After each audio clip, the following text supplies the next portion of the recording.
What is going on, guys? In today's video I will show you the best unlimited DPS lightning sorceress build in Path of Exile 2. So in this guide I will give you a quick overview of the setup. Then I will explain what skill gems and upgrades should you focus on. Then as well we'll see what is the best gear and how to get it for both the mid game and end game. And then finally we will go over the passive tree, attributes, your skill rotations, and even what Atlas passive should you use, so we would be able to get the highest damage possible and much more. If you are looking for this build on the website, then click my link in this video description or the pinned comment. This setup's main playstyle is built around using the Tree Dragon Mask, which will allow our Lightning Warp to build up freeze in order to proc the cast on freeze with the Lightning Conduit, which will do massive amounts of AoE damage due to the natural shocked ground which is provided by our Lightning Warp, Eldritch Battery, and many more to increase our damage and convert all of our shields to mana. Our build will be very mana hungry, but because of our setup we are going to be easily fixing this problem and increasing our AoE damage at the same time. So let me show you the build, and for the main class I have chosen to go with the Sorceress, and our ascendancy is the Stormweaver. Then for the first skill we have the Lightning Warp with the support gems called the Overcharge, Lightning Exposure, Glaciation, Magnified Effect, and Inspiration. Then second we got the Archmage with the Lightning Exposure. Then next we get the Ball Lightning with the Arcane Tempo, Unleash, Scatter Shot, and Acceleration. Next we have the Lightning Conduit with the Elemental Focus, Ambush, Super Critical, and Inevitable Critical. Next up we have the Conductivity with the Heightened Curse and the Persistence. Next we get the Mana Tempest with the Murderous Intent and Premeditation. Next we got Sigil of Power with no support gems. And finally for the last one we are using the Cast on Freeze with the Lightning Conduit, Impetus, Energy Retention, and Shock Siphon. Most of the setup is structured around using the Lightning Warp and the Lightning Conduit to delete enemies in seconds, so we use gems and skills that will support and increase their duration and damage, while the rest are powerful buffs and utility skills that usually get activated in the background. Next we also have a leveling build in case if you are starting your journey from level 0 and you want to use it up until about level 25, where you should start getting our most important skills. So first off we have the Spark with the support gem called the Arcane Tempo and the Pierce. Then next we have Flame Wall with the Fortress. Next we have the Frost Bomb with the Fast Forward. And finally we are using the Orb of Storms with the Persistence.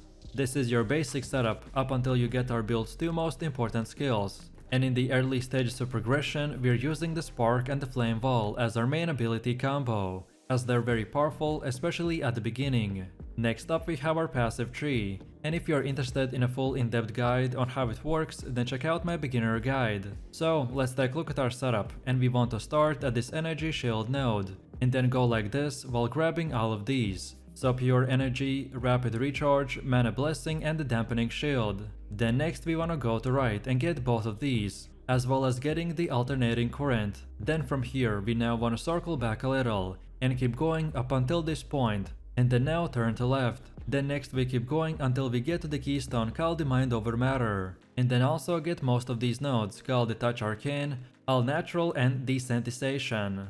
Next we wanna circle back a little to the point where we left off last time, and now again keep going until we get to the end, and now go to right. And then from here we can just unlock all the other nodes in whatever order you prefer. All of these nodes that we got are very useful, but the ones I mentioned have the top priority, as they're the most important to acquire early on in the game, to make our build functional, and then in the late game to make it even more powerful. Also, as far as attributes go, you just simply want to fulfill your attribute requirements to gear and skill gems, and then after that spend the rest of your leftover attributes into more intelligence. And on top of this, if you're talking about the spirit, then for this build to work we will need at least 160, and you can get easy 60 spirit from the Oak Sworn or just any other basic 60 spirit chest piece. Also, if you're wondering about the jewels, then you will need at least one with a 2% mana on kill, and then the other jewels would be with stats like the max energy shield, magnitude of elements, and freeze buildup. However, the element is better because it affects both your shock and your lightning exposure. And then now let's go all the way to the middle again, and for our ascendancy build this is what we have. So at the beginning you want to unlock the strike twice, then second get the constant gale, then third now we want to get the force of will, And then finally, for the last one, we want the scoring wins. In PoE2, earning skill points take a lot of hard work, so it will be very smart not to spend your points recklessly. Of course, you can refund your passive points later, but only at a cost, so following a specific setup is extremely useful. If you are following this build, then make sure to not to deviate from it, as some of the decisions that I made might not make sense at first, but is going to pay off later. So feel free to use the exact same path as I have right here, and don't forget to check this video's description to find the link for this website, and this should make it easier for you to follow the tree. Next up we have our Atlas passives, and the general idea behind this is to aim for bonus passives that spawn a lot of grouped up monsters, such as in expeditions or in rituals. So when we start, we wanna first of all go to the right side and get all of these nodes, and then keep going down until you get to this keystone called the Deadly Evolution. Then from here we circle back a little, and this time keep going up until we get to the second keystone called the Unstable Energies. And then from this point and onwards, you can unlock the rest of the nodes in whatever order you prefer. But then on top of this, we also have more passives. Which order you unlock them doesn't really matter, so again it's up to you. So this is how it should look like for the ritual. Then next we have the Delirium. Then third we have the bosses, and then on top of that we have the pinnacle bosses. Then next we also have our expedition setup, and then finally our breach setup.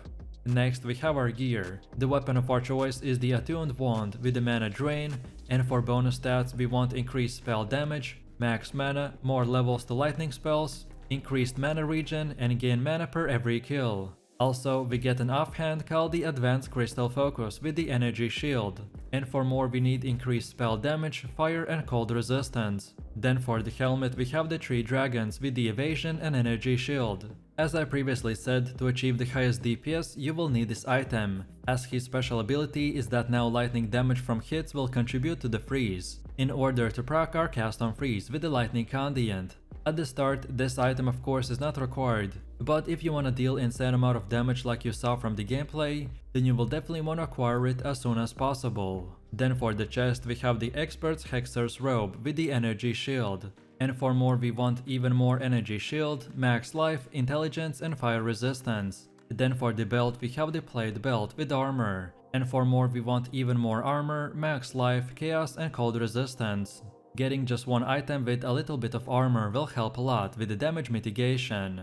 My damage taken from physical attacks went from 0 to 10% when I just equipped a 400 armor belt, so I definitely recommend it. Then for the gloves we got the Advanced Interested Gloves with the Energy Shield, and for more we want even more Energy Shield, Max Mana, Fire and Lightning Resistance. Then for boots we're using the Expert Feathered Sandals with the Energy Shield, and for more we got increased movement speed, Max Mana, Intelligence, Fire and Lightning Resistance. Then for our first ring we got the Sapphire Ring with the Cold Resistance, and for more we need Max Mana, increased cast speed, Intelligence and more percentage to all elemental resistances. While then on the second one we have the Prismatic Ring with the percentage to all elemental resistances, and for more we want Max Mana and Life, increased cast speed, Intelligence and even more percentage to all elemental resistances. And then finally for the amulet we got the Everlasting Gaze. This build is built around the mana as it scales the strongest for our DPS due to the Archmage. So again, this amulet is the best in slot but not required. At the endgame you might run into a mana problem if you're low geared, but if you wanna infinitely cast the lightning without even losing mana, then this is the item for you. No matter what gear you choose, just at least try to get 75% resistance cap on all 4 elements. This is a starter setup, which should be more of an example of what stats and prefixes to look for. Then next we have runes. During early item progression, most gear is socked with resistant runes. However, once your elemental resistances have been capped, you then want to opt in to increase your maximum life with body runes or consider socketing a soul core. So on our weapon, gear and everything else we only want to use one rune, which is the Iron Rune. And as far as getting this gear goes, by far the best way to get better gear in the campaign is to check the vendor in the town each time you level up, as vendors can change their offerings based on your level, so this is the best way to find upgrades. And then after level 65, you just wanna keep continuing repeating your maps until tier 16.